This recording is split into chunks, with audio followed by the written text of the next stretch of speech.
Shalom Bapak Ibu, Saudara yang kami kasih. Walaupun kita berpisah di rumah kita masing-masing, tetapi konsentrasi ibadah saya harapkan tetap ada. Karena Tuhan ingin bekerja di tengah-tengah kita.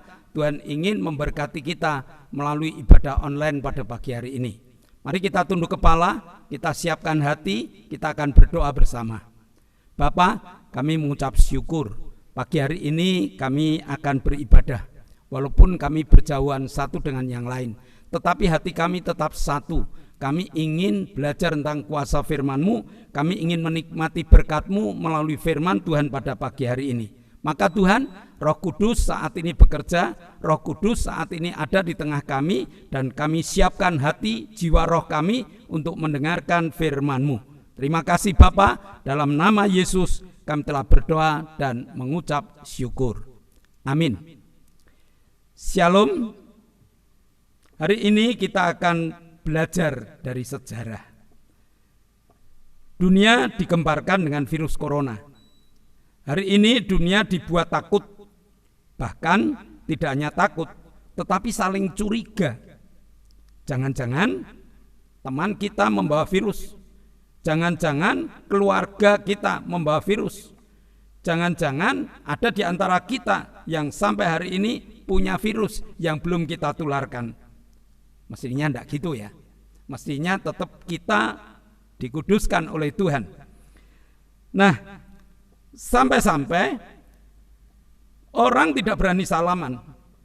Pulang bepergian, mereka harus cuci tangan. Mereka harus benar-benar steril. Ganti baju, mandi keramas, semprot disinfektan, semprot alkohol dan lain-lain. Ini yang terjadi hari-hari ini. Setiap warga negara punya cara menyelamatkan rakyatnya. Ada lockdown, juga ada jaga jarak, ada karantina dan berbagai istilah yang tujuannya ialah agar satu sama lain tidak menyebarkan virus corona. Mari kita lihat, apakah penyakit yang mendunia ini baru ada di tahun 2020? Sebenarnya tidak. Segala yang mendunia itu Alkitab telah tuliskan. Di antaranya ada penyakit sampar yang pada waktu itu terjadi. Hanya karena tidak ada media saat itu, belum secanggih saat ini, beritanya hanya satu. Yang kena satu wilayah, yang kena satu daerah, yang kena hanya satu negara. Mari kita belajar dari sejarah. Kita buka Mazmur 78 ayat 1 sampai dengan ayat 72. Namun kita hanya baca ayat 50 saja. Ia membiarkan murkanya berkobar. Ia tidak mencegah jiwa mereka dari maut. Nyawa mereka diserahkannya kepada penyakit sampar. Saat itu Allah murka, sehingga dunia kacau karena wabah penyakit sampar. Hari ini sakit, 3 hari 4 hari kemudian mati. Dan itu terjadi di satu negara. Dan itu terjadi di satu wilayah. Dan itu terjadi pada bangsa Israel. Sekali lagi, Alkitab katakan Allah murka, sehingga tidak mencegah terjadinya kematian yang mengerikan saat itu. Benarkah demikian? Apakah kasih Allah itu pudar? Tidak. Sebenarnya Allah tidak ingin manusia terkena penyakit, tetapi Allah ingin manusia mulai menyucikan diri secara fisik. Kemana saja, di mana saja kita harus cuci tangan, jaga kebersihan secara fisik. Secara rohani kita tinggal di rumah bersama keluarga, mulai membangun keakraban, mulai membangun kasih, dan yang lebih penting membangun kedekatan dengan Tuhan. Sekarang kita harus banyak berdoa bersama. Doa bersama ini harus diadakan sama-sama berada di rumah. Baca Alkitab bersama, mendengarkan firman Tuhan bersama, Kebiasaan seperti ini harus kita mulai hingga menjadi kebiasaan, hingga menjadi gaya hidup. Ada satu contoh di Singapura, di Australia, membuang sampah asal-asalan didenda, dan dendanya tinggi, sehingga mereka tidak berani membuang sampah asal-asalan, bahkan mendidik anak-anak sejak kecil agar membuang sampah di tempat sampah. Sampai-sampai anak makan permen aja bungkusnya itu dilipat lalu dimasukkan dalam kantong. Nanti kalau ketemu tempat sampah baru dibuang. Akhirnya menjadi satu kebiasaan yang luar biasa. Kebersihan ada di mana-mana. Nah, kita balik. Murka Allah akan reda jika manusia kembali pada hukum Allah.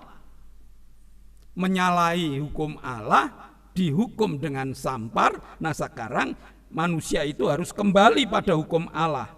Keluaran 20 ayat 8. Ingatlah dan kuduskanlah hari Sabat. Sekali lagi, jemaat yang dikasihi Tuhan, jangan main-main dengan ibadah. Ini perintah, ini hukum. Dalam aturan di rumah pun kita harus beribadah sama seperti hari ini. Kita tidak bertemu satu dengan yang lain, tetapi di rumah kita harus beribadah. Apa hebatnya ibadah? Maleakhi 3 ayat yang ke-18. Maka kamu akan melihat perbedaan antara orang benar dan orang fasik, antara orang beribadah kepada Allah dan orang yang tidak beribadah kepadanya.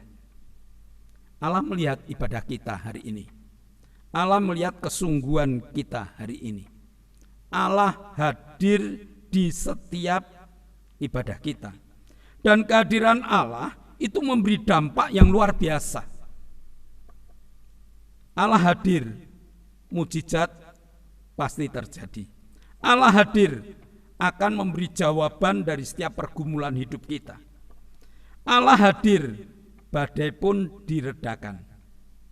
Api yang menyala-nyala tetap menyala-nyala, tetapi Sadrah, Mesah, Abednego tidak merasakan panas api karena hadirnya Allah di tengah-tengah api yang saat itu dihukumkan kepada Sadrah, Mesah, dan Abednego. Daniel tetap dibuang ke gua singa, tetapi atas hadirnya Allah, Daniel selamat, tidak dicabik-cabik oleh singa. Allah hadir akan membuat ketakutan dan kecurigaan tentang corona dilenyapkan. Ini sangat penting.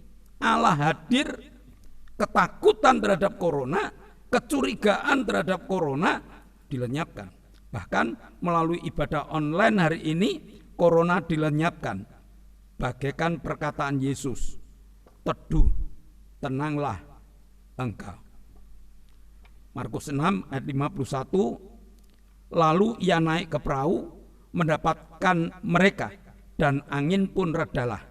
Mereka sangat tercengang dan bingung.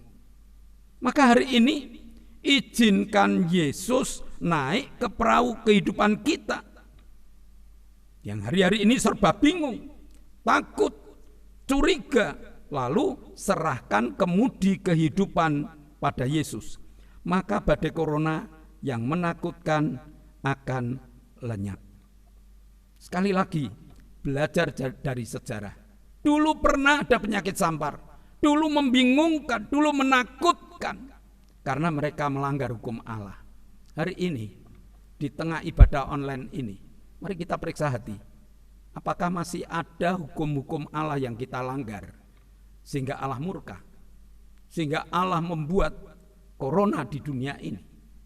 Atau corona ini digunakan oleh Allah untuk menyucikan kembali mereka-mereka yang percaya kepada Tuhan, memperkuat kepercayaannya kepada Tuhan, membenahi diri, sehingga kedekatannya dengan Tuhan ini akan membawa orang lain untuk mengenal Tuhan, bertobat. Di tengah corona yang menakutkan ini, kita punya tugas belajar dari sejarah. Israel pernah kena sampar, tetapi diselesaikan dengan hadirnya Tuhan di dalam kehidupan mereka. Hadirnya dari mana? Dari ibadah. Jangan langgar perintah ibadah. Karena dengan melanggar perintah ibadah, ada berbagai macam hukuman yang akan muncul di dalam kehidupan kita. Dunia harus mengenal siapa Yesus. Semua harus bertekuk lutut di bawah kaki Yesus. Semua lidah harus mengaku bahwa Dialah Allah yang akan menyelesaikan badai corona saat ini. Puji Tuhan, selamat belajar tentang firman Tuhan, dan mari kita berdoa. Bapa, kami mengucap syukur Engkau Allah yang telah memberkati belajar dari sejarah hari ini, sehingga jemaat-Mu di berbagai tempat Tuhan mulai belajar dari sejarah. Sejarah mereka diberkati oleh Allah, sejarah mereka kadang-kadang disentil oleh Allah, sejarah mereka kadang-kadang mereka mengalami berbagai macam kekurangan hidup. Tetapi hari ini Engkau ingatkan, melalui ibadah kami, dengan kesungguhan hati, kami berdoa kepadamu, agar corona segera selesai, agar kami dapat beribadah kembali di gereja yang telah Kau berikan kepada kami. Kami punya tanggung jawab kembali untuk membawa jiwa-jiwa datang di bawah kaki salib-Mu. Bahkan dengan adanya corona ini, kami akan menikmati panen raya di dalam nama-Mu. Terima kasih Tuhan. Kami berdoa untuk bangsa dan negara kami. Biar Tuhan jamah dengan ketenangan hidup. Engkau berkati presiden kami Tuhan. Engkau berkati dengan ketenangan. Kau berkati dengan hikmat kebijaksanaan, sehingga segala keputusan-keputusannya merupakan keputusan-keputusan yang luar biasa, yang membuat bangsa dan negara kami boleh diam sejenak dan nantinya maju bersama-sama dengan bangsa lain di dalam dunia ini. Berkati DPR Tuhan, berkati para pemerintah Tuhan, pemerintah yang berada di provinsi, pemerintah yang ada di kabupaten, yang ada di kota madya, bahkan pemerintah berbentuk lurah, camat, dan juga RT RW. Beri kebijaksanaan kepada mereka, sehingga mereka tidak memperkeruh acara-acara hari ini, melainkan mereka akan menjadi pencerah agar rakyat tetap tenang karena mereka mendapatkan hikmat marifat daripadamu. Bapa, kami juga berdoa untuk teman-teman kami yang sakit Tuhan sembuhkan, yang susah Tuhan hiburkan, yang kurang Tuhan cukupi, yang bermasalah angkat masalah mereka. Khususnya kami berdoa untuk Bu Is, kiranya Tuhan jamah sehingga Bu Is segera balik bersama dengan kami, memuji, memuliakan nama-Mu. Kami berdoa untuk Ibu Tari, kami berdoa untuk Ibu Karyanto, untuk Ibu Mbing, untuk Ibu Tarno, untuk Ibu Titi, untuk Ibu Endang, untuk Ibu Tini, untuk Ibu Sar, untuk Ibu Darto, untuk Ibu Hadi. Bahkan kami berdoa untuk Omi dan Feni. Kiranya Tuhan jamah, pulihkan mereka sehingga mereka dapat melayani Engkau, menikmati bait-Mu yang kudus bersama dengan kami. Engkau juga berkati Pak Indro, Engkau juga berkati Koh Id, Engkau juga berkati Hari, Engkau juga berkati Pak Yusuf. Pulihkan mereka Tuhan. Engkau berkati Pak Tris, pulihkan mereka. Engkau juga memberkati Tuhan Pak Sarjianto, Engkau memberkati Pak Kadir, Engkau memberkati Koho, Engkau memberkati Pak Martono, Engkau memberkati Pak Marsudi, Engkau memberkati Pak Gito, bahkan Engkau memberkati Pak Sarjono. Pulihkan mereka sehingga mereka balik bersama kami menikmati bait-Mu yang kudus. Terima kasih Bapa, Engkau telah menyertai dan memberkati teman-teman kami. Engkau telah jamah mereka, Engkau telah urapi mereka, Engkau telah pulihkan mereka, sehingga mereka boleh menjadi alat-Mu yang Kau pakai. Terima kasih Bapa, Engkau telah menyertai dan memberkati kami. Di dalam nama Tuhan Yesus Kristus kami telah berdoa dan mengucap syukur. Ada pengumuman Bapak Ibu, besok Selasa kita juga akan mengadakan kebaktian tengah minggu. Jangan lupa buka HP-nya ya. Jam 6 kita mulai, kita akan sama-sama belajar firman Tuhan bersama-sama sehingga kita tidak tertinggal, melainkan kita tetap belajar. Nah, pengumuman yang lain, gereja akan kembali dibuka sama seperti acara-acara teman kita. Kalau nanti bangsa dan negara kita ini sudah punya kebijakan, para pemerintah punya kebijakan, kita diizinkan untuk beribadah balik, jangan ada satupun yang undur dari Tuhan. Mari Bapak Ibu, kita tunduk kepala, kita akan akhiri ibadah kita. Mari kita bangkit berdiri, walaupun di rumah, mari kita bangkit berdiri. Kita akan menikmati berkat dari Tuhan dengan akhir ibadah hari ini. Bapa di surga, Engkau telah memberkati ibadah online kami, dan saat ini kami akan kembali ke aktivitas kami masing-masing. Oleh sebab itu Tuhan, berkati aktivitas kami hari ini, bahkan jadikan kami saksimu dimanapun kami berada. Sebentar kami akan tinggalkan ibadah ini untuk beraktivitas kami masing-masing, namun karyamu, berkatmu akan kau curahkan. Jemaat yang dikasihi Allah, kedangkanlah tanganmu. Nikmatilah segala berkat yang Allah kirimkan untuk engkau. Karena saat ini Allah telah membuka tingkap-tingkap langitnya dan mencurahkan segala berkatnya. Terimalah berkat untuk rumah tanggamu. Terimalah berkat untuk setiap usaha pekerjaanmu.